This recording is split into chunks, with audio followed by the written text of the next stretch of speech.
So I am here at Grady's Automotive and Little John's Carquest, and I have my truck on the rack right now. And what we're going to be doing today is we're going to replace all 4 tires, all right? And there's various reasons why, and I'm going to show you why here in a minute.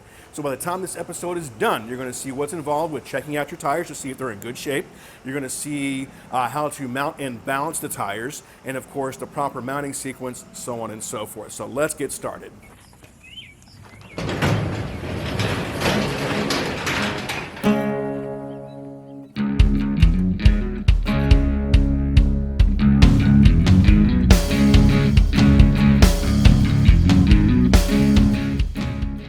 So to check your tires, one of the first things you want to look for besides signs of wear is how much tread is actually on the tire itself. And one of the most common ways to do that if you don't have the right tools is to use the penny. That's right, you take Mr. Lincoln here, you turn him on its head, stick it inside of a tread to see if it comes to the top of Lincoln's hair. Now if it goes beyond Lincoln's hair here, and you can see that right there as the camera zooms in, all right, then it might be time to replace that tread. There are additional checks that the manufacturers have put in the tire as well.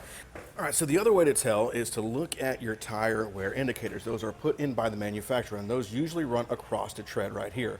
Now, if you look carefully here, you'll see that there is just a little bit of space between where that wear indicator is and the tread itself, all right? So these tires here still have, or this particular tire still has a little bit of life left in it. All right, so these tires right here, we don't even need to look at the wear indicator, right? You can tell right here on this center tread, right here where my fingers are, there is nothing left of that guy right there, all right? In fact, you compare that to the treads that are left on the outer tires, so on and so forth. Now, if you're looking at this saying, well, those tires have been overinflated. Well, actually, that's just the actual wear of the tire. As it starts to spin faster and faster, the diameter of the tire goes up, all right? So that's just a normal wear process.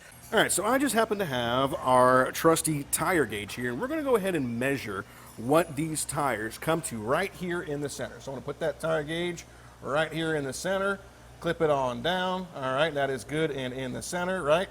And then we can see that we have a measurement of about 230 seconds, all right? That is not very good because the recommendation to be considered a good tire is about 430 seconds. So it is definitely time to replace all 4. Now, why am I replacing all 4 and not just one tire? Because then one tire will be bigger than the other, it throws off the alignment, and I want to go ahead and start with all 4 brand new tires. Our brand new set of tires measure out at 11:30 seconds, all right? So we got plenty of tread there. Of course, they are brand new.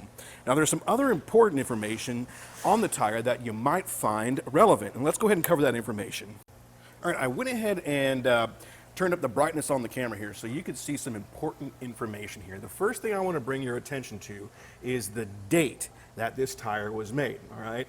This tire, you want to look right here, okay? Right here on the, by the DOT numbers and such, usually in between the brands and such, you'll find some important information in a box or a square or an oval. And that says 2914. That means these tires were manufactured on the 29th week of 2014. We are now in June of 2020, so these tires are at least 6 years old. Now, the average age that you want to put a tire on a vehicle is about 4 years. We don't recommend anything more than, of course, 8 years old. So, yeah, again, age-wise, it's time for these things to be replaced, not alone or let alone wear. There's also some other information that you will find important on a tire, and that has to do with the actual tire size, all right? And there are several places that tire size might be located. This particular tire size for this vehicle, and these are original equipment size tires, or OE spec, right, are, as you can see there, P26570R16. And there's a couple of things that that you need to know about these numbers. P265 stands for the overall tread width in millimeters, all right? So 265 millimeters wide on the tread itself. That 70 means that the sidewall represents 70% of the tread width itself. So you take that tread width, divide it by 70, and you get 265, divide that by 70, and whatever that equals out to, there you go. That is the actual height of the tire itself, all right? And then, of course, R16 stands for the wheel or radial size that it goes on, all right? So it fits around a 16-inch wheel.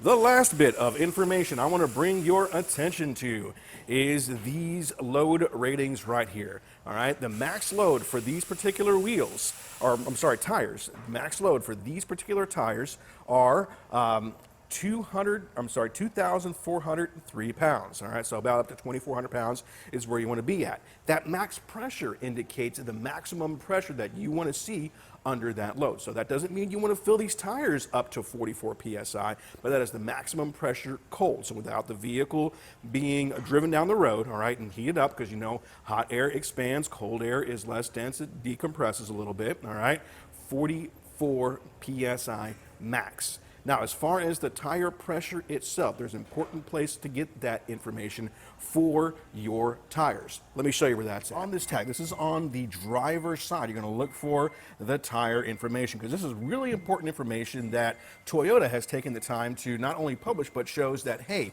these are the specs that your tires should be rated at. And even if you have aftermarket wheels and tires on your vehicle, right, you still want to at least follow the basic pressure inside that tire. All right, so right here we can see that the front tires should be and came from the manufacturer as 265/70 R16s, and they are to be inflated at 29 psi.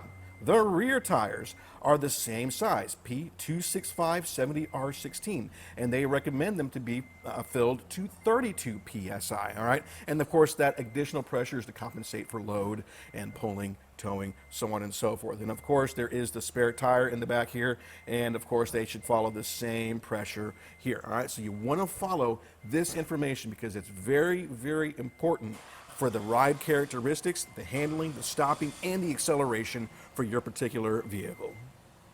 All right, so you've had a chance to see what's involved with measuring and checking out the existing tread depth for your vehicle, all right, for your tires. We've looked at the air pressure. We've looked at the important information that you can find on the tire itself. Now, we're going to get this thing in the air. We're going to pull the tires and wheels off. We're going to change out those TPMS sensors. And, of course, we're going to mount and balance those new tires. So let's see what's involved in that process.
Here's a little trick I'm going to show you. If you ever get a bolt stuck right on your your socket, right, there's a quick and easy way to release that thing instead of fuddling around with it. What you want to do is you want to take it against a corner surface of something solid and metal, like the edge of this lift, right?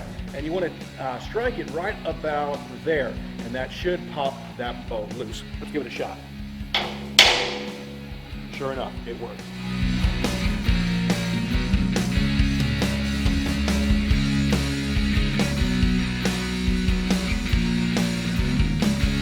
All right, since we're going to go ahead and dismount all the tires from the wheels, it's a great opportunity to go ahead and replace the TPMS sensor. Now, TPMS stands for Tire pressure monitor system. And the reason I'm replacing all 4 is because, one, if you replace just one, there is a risk that you're going to have to replace the other ones, have to go through this whole process over again. Since you got all 4 wheels off anyways, go ahead and replace the TPMS sensors, all right? And basically, they are a battery-operated device. Okay, you can see they're already threaded here. And then you have to program these into the computer itself so that it can read the sensor and the pressures for that. And you can monitor that all the time. It'll show up on the OBD1 or the OBD2 depending on your system, or any kind of display or what have you, or even just trick a little tire pressure sensor light, all right, saying something is wrong. And so these automatically read the pressure while you're on the road, so you can check the tire pressure out at any time. So we're going to go ahead and deflate the tires. I'm going to show you how to do that. We're going to mount or dismount our tires, put our replacement TPMS sensors in, and get the tires mounted, get them balanced, and get them back on the vehicle. All right, the next step in the process is to deflate the tire. You don't want to try to use the tire mounter to try to pull the air out and all that kind of good stuff. You want to go ahead and remove the valve stem to release all that pressure. So here's how you do it. It's pretty simple. Inside of your little valve here, underneath the cap, you actually have a valve assembly. It keeps the pressure inside of the tire itself. You're going to take your specially designed tire tool, all right, put it in to the valve assembly itself, kind of twist it until you feel it click into place, and then you're going to go ahead and unscrew that in a counterclockwise motion. Remember, righty-tighty, lefty-loosey. So we're going to slowly bring that on out. You're going to hear that tire pressure kick, all right? And then you're going to steadily remove that. It'll kind of blow itself out. And boom, there you go. You are now relieving that tire pressure. Put that in a safe, secure place, and that is really loud. And there you go.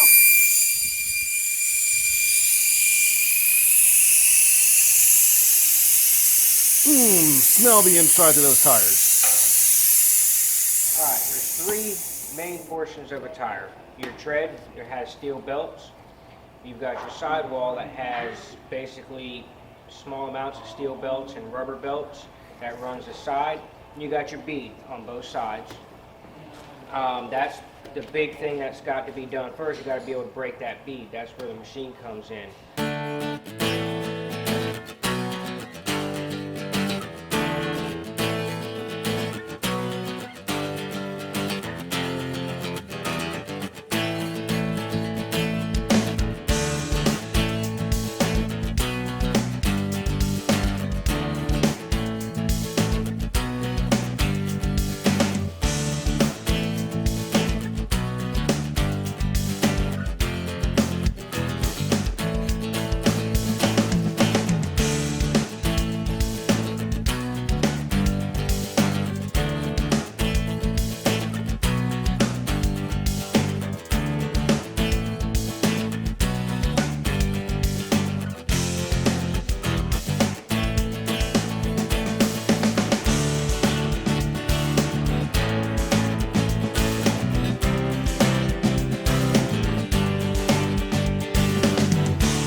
Some air.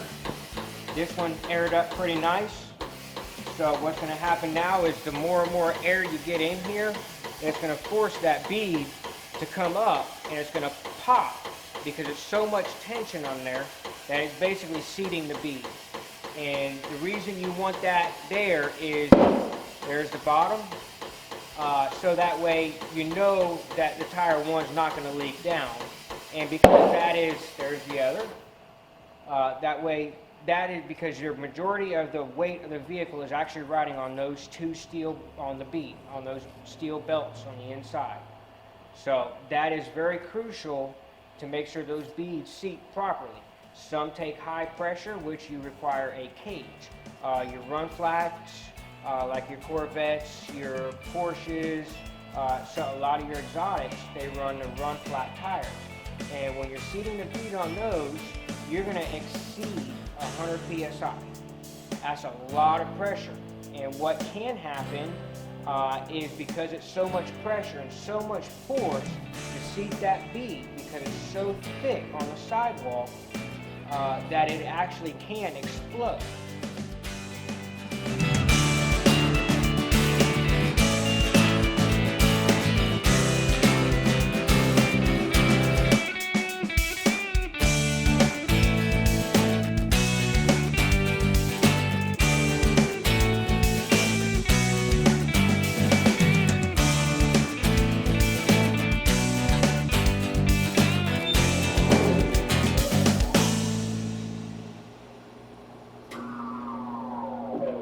All right, we're zeroed out, we're ready to mount. So, we got our weights on, and now it's just a matter of putting them back on the vehicle and torque them to manufacturers. So I've got a little tech note for y'all. When it comes time to putting the tires and the wheels back on the vehicle, you'll see me using one of these little torque stick thingies, right? And these kind of work like a torsion bar, all right? A torsion bar are like springs, you know, on the older vehicles and such, using an older suspension. And there are different torsion bars that you want to use, or different torque bars you want to use when you put on your wheels and nuts and such, all right? So the reason you want to do that is you don't want to just take an impact and just slam that thing on there, right? There's no telling really what pressure or what torque you are at, all right? These are designed to go at that max torque, okay, and then stop from going over that max torque. Now you have different types of torque sticks. You got some with integrated stud, like on your BMWs and your Mercedes-Benzes, all right? These get a specialty one. Then you got your average passenger car, okay? These are rated to 100 foot-pounds. The one I'm gonna use on this guy are for larger, or for mid-size trucks and full-size trucks, all right? This one's rated to 120 foot-pounds. And then anything in the 3/4 ton, or sorry, the 1 ton or higher, such as your big diesels, your 2500s, your F250, so on and so forth, you're gonna get this guy right here, which is rated up to about 140 foot-pounds. Again, that's designed so that you don't over-torque the bolts, strip them out, so on and so forth. And you get even seated pressure across the hub of the actual assembly itself. So there you go, a little torque tip, a little tech tip for your video segment here. All right, last tech tip of the episode. You're gonna see that when I use the torque bit, I'm gonna torque these bolts to 120 foot-pounds. I'm gonna use a special pattern. That way it mounts and seats the wheel in there correctly. You're gonna see, because I have 6 bolts here, I'm gonna follow a 6-bolt pattern, all right? I'm gonna do 1, 2, 3, 4, 5, 6. All right, so that's top, bottom, left, right, left, right. All right, so I'm gonna do that for you now. You get a chance to see what that looks like.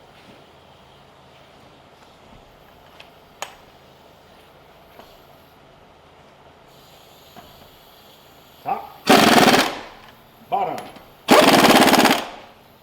left top, right bottom, left, and right. Now I'm ensured that they are all set. I'm going to do it one more time to make sure that everything is in there correctly. So again,